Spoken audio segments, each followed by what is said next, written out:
Operation Sindoor முடிஞ்சு 3 வாரங்கள் ஆயிருக்கு.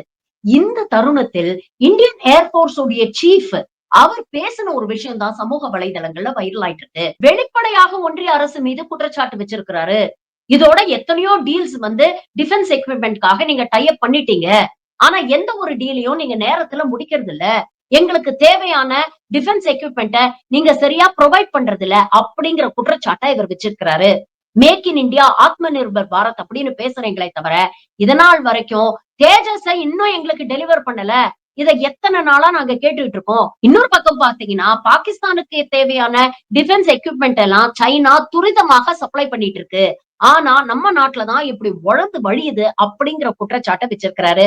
இத சொன்னது யாரு அப்படின்னு பாத்தீங்கன்னா, இந்தியன் ஏர்போர்ஸ் உடைய சீஃப். இதையே எதிர்க்கட்சி தலைவர்கள் சொன்னாலோ, இல்ல பொதுமக்கள் விமர்சனம் பண்ணாங்களோ, இந்த சங்கிகள் நம்மள தேச துரோகிகள் அப்படின்னு சொல்லுவாங்க. ஆனா இந்தியன் ஏர்போர்ஸ் சீஃபே இன்னைக்கு இப்படிப்பட்ட ஒரு குற்றச்சாட்டை வச்சிருக்கிறாரே, இதற்கு மோடியோ, ராஜ்நாத் சிங்கோ, இல்ல ஜெய்சங்கரோ என்ன பதில் சொல்ல போறாங்க?